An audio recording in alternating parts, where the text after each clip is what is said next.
Shalom saudara-saudara yang terkasih di dalam Yesus Kristus. Jumpa lagi dalam renungan Life of Revival pada kesempatan pagi hari ini. Mari kita belajar firman Tuhan dari Injil Yohanes pasal 11 ayat 25 dan 26. Jawab Yesus, "Akulah kebangkitan dan hidup.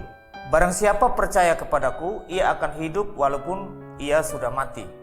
Dan setiap orang yang hidup dan yang percaya kepadaku tidak akan mati selama-lamanya." Percayakah engkau akan hal ini?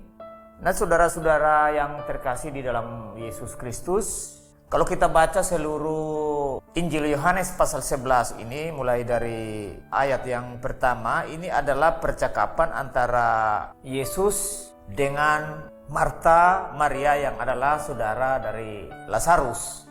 Nah, pada percakapan ini adalah Lazarus yang sementara sakit, lalu saudara atau saudari dari Lazarus ini memberitahu kepada Yesus kalau saudara mereka sakit. Tetapi Yesus tidak mau datang lebih awal, sehingga timbul percakapan di antara mereka bahwa kalau seandainya Yesus datang lebih awal pasti Lazarus tidak mati. Tetapi saudara-saudara, Yesus di sini pada ayat yang ke-25, Yesus mau memberitahu kepada Marta dan Maria bahwa akulah kebangkitan dan hidup. Barang siapa percaya kepadaku, ia akan hidup walaupun ia sudah mati. Jadi saudara-saudara, tentu di sini bicara hidup yang dimaksud di dalam ayat ini merupakan hidup secara rohani atau hidup setelah mati dari dunia ini. Karena pada kalimat berikut dikatakan dari ayat 25 itu, ia akan hidup walaupun ia sudah mati. Jadi artinya di sini memang setiap manusia, yaitu kita semua, pasti mati. Tetapi ketika kita mati, tentu ada kehidupan lagi yang kita akan temui di sana, yaitu kalau kita sudah percaya kepada Kristus sebagai juru selamat dosa, maka kita akan hidup di surga selama-lamanya. Tetapi yang kedua, saudara, kita akan hidup di neraka selama-lamanya kalau kita tidak percaya Yesus. Jadi masuk neraka pun di sana tidak mati, hidup, tapi hidup dalam kesengsaraan, dalam penderitaan yang disebut dengan kehidupan dalam siksaan yang kekal selama-lamanya. Nah, jadi yang dimaksud dengan ayat ini, ia akan hidup walaupun sudah mati. Tentu di sini hidup dalam pengertian hidup secara rohani, yaitu setelah kita mati dari dunia ini. Nah, saudara-saudara, lalu dilanjut lagi pada ayat yang ke-26, dikatakan, dan setiap orang yang hidup dan yang percaya kepadaku, berarti ini tentang hidup jasmani. Jadi di dalam kehidupan jasmani ini, jika kita percaya kepada Kristus, kita menyadari bahwa kita ini adalah manusia berdosa, yang pasti satu ketika kalau kita mati, binasa atau masuk neraka, atau hidup di neraka selama-lamanya, Yesus mengatakan, setiap orang yang hidup dan percaya kepadaku tidak akan mati selama-lamanya. Jadi kedua ayat ini sepertinya saling mendukung satu dengan yang lain, bahwa benar-benar atau sungguh-sungguh kalau orang yang sudah percaya kepada Kristus, terima Yesus sebagai Tuhan dan Juru Selamat, itu pasti dia akan memperoleh hidup yang kekal di surga selama-lamanya.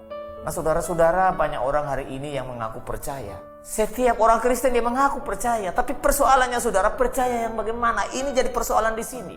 Kata percaya ini yang jadi mayoritas yang dipegang atau diakui, atau ada pengakuan dari setiap mulut orang Kristen bahwa mereka percaya Yesus. Tapi percaya Yesus yang bagaimana?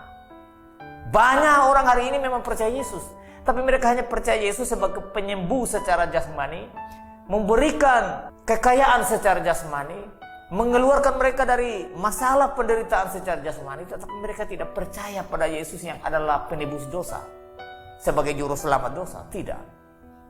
Nah, disinilah letaknya kata percaya yang harus kita mengerti baik-baik, sehingga kita jangan hanya mengaku percaya, tapi kita tidak mengerti percaya yang memperoleh hidup kekal, yang akan mendapat hidup kekal. Itu percaya yang bagaimana?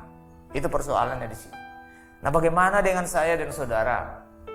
Ketika sudah menjadi orang Kristen sekian lama tahun, sudah menjadi pelayan, sudah menjadi orang yang bekerja di gereja, katanya melayani Tuhan, apakah saudara ada percaya pada percaya yang pertama ini, yaitu percaya kepada Yesus sebagai penebus dosa saudara atau tidak? Atau saudara hanya percaya kepada Yesus sebagai penyembuh dari sakit, penyakit secara jasmani, pemberi berkat secara jasmani?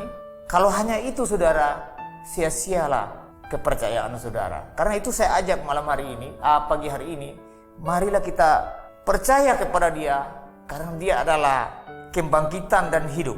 Barang siapa percaya kepada Dia, tidak akan binasa, akan memperoleh hidup yang kekal. Walaupun kita sudah mati dari sini, pasti kita akan hidup selama-lamanya di surga bersama dengan Kristus. Kiranya firman Tuhan yang singkat ini boleh memberkati kita semua. Mari kita berdoa. Terima kasih Tuhan atas firman-Mu pada pagi hari ini untuk kami.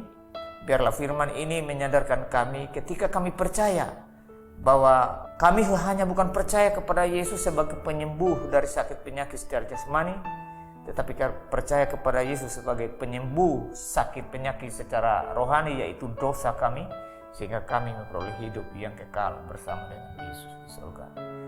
Terima kasih, di dalam nama Yesus kami berdoa. Amin. Baik saudara, biarlah firman Tuhan boleh memberkati kita, mengingatkan kita akan iman yang sejati kepada Kristus. Shalom.